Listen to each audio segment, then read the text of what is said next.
So today's very important topic, that is imaging schedule in UTI, and today we will be only talking about NICE guidelines. So we have the NICE guideline divide children into three major categories. The first category is the children younger than 6 months of age.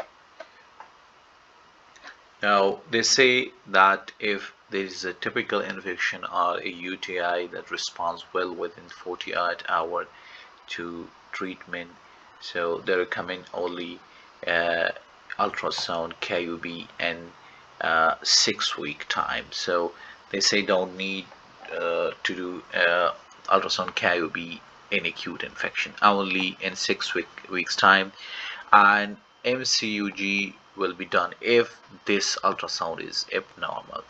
So and no DMSA. So very easy. A infant less than 6 months having a UTI which responds well to 48 hours, within 48 hours to treatment, he will get an ultrasound. You will book him or her for an ultrasound KUB in 6 week time. If it is normal, I'm happy, the patient is happy, and if it is abnormal, then we will follow it with MCUG.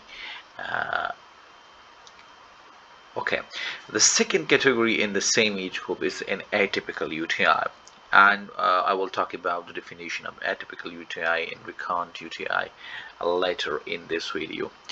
So in atypical UTI, you have to do ultrasound KUB in acute infection, and you have to book the patient for a DMSA happening in 4 to 6 months, and you have to do MCUG also.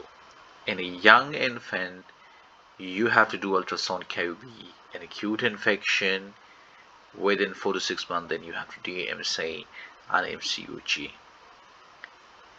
If it is recurrent infection, so the recommendation is same in this age group for atypical UTI. Yes, you have to do ultrasound in the acute infection, and then you have to book the patient for DMSA, and you have to do an MCUG. So these two are similar indications for atypical UTI and recurrent infection in this age group. Now, NICE guideline next age group is children that from 6 months to 3 years. So it is very easy again. If the UTS is relieved, symptoms are relieved within 48 hours, do nothing. No ultrasound, no DMSA, no MCUG. If it is atypical infection, then you have to do ultrasound in a acute infection, and you have to book a DMSA in a 4-6 time, and you will do MCUG only if ultrasound is abnormal, urine flow is poor, there is VUR in family, VUR history in family, or the organism is other than E. coli. Okay, so if these four things are present, then you will do MCUG. So if you these recommendations are almost similar for that in children younger than 6 months. Only difference is the MCUG has further uh, prerequisites to be performed only if these four things are present in a patient. For recurrent infection, here the story is a bit different, but not as like not very much different. Like here you do ultrasound in 6 week time rather than in acute infection as here. Now the MSA and MCUG has the similar recommendation as in here. So again, for a children that is 6 to 3 year old, if his UTI or her UTI are responsible to treatment, you have to do nothing.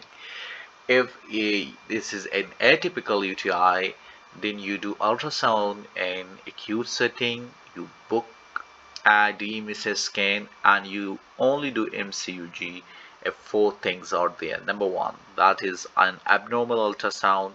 Number two, this is a urine flow abnormality, like poor urine flow, and you are in family positive family history for you, and an organism other than E. coli.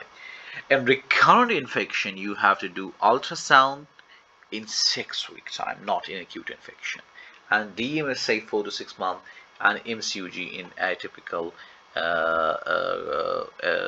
is similar as in atypical. The four things has to qualify.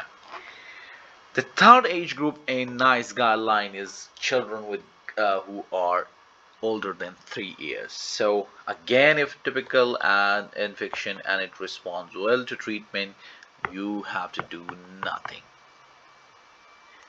And here we have no MCUG beyond 3 years of age.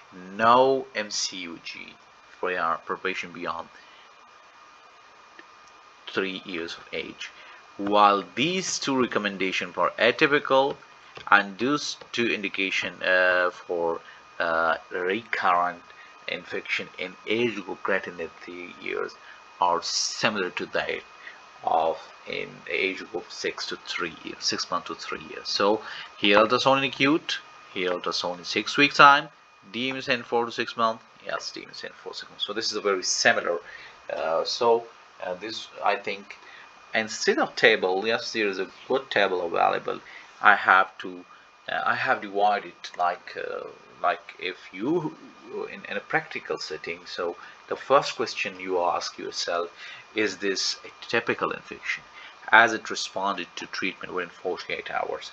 So you can easily make a decisions that I have put here in the video. Now coming to, and then you ask another question, if okay, if it's not typical, then either it is atypical or it is a recurrent, and things get easier for you. Now the definition of atypical UTI is for up to date and NICE guideline if the patient is seriously ill, poor urine flow, abdomen or bladder mass is there, creatinine is high, septicemia, failure to respond to treatment within 48 hours, and non-E. coli organisms. So these 7 things are there. If any of it is positive, or maybe in the combination, so this qualifies for atypical UTI. And recurrent UTI, I have a scheme for it, 1, 2, and 3. So this is very easy. Any one episode greater or equal to one episode of one episode of upper urinary tract infection plus or pyelonephritis plus one or more than one lower urinary tract infection. Again, one episode of upper UTI or pyelonephritis plus one or more than lower urinary tract infection or cystitis. This qualifies for the definition of recurrent UTI. The second is 2 or more than 2 upper UTIs or pyelonephritis also qualifies for recurrent UTIs, and 3 or more than 3 lower urinary tract infection or cystitis qualifies for recurrent UTI definition. Thank you so much. Signing out, Ahad.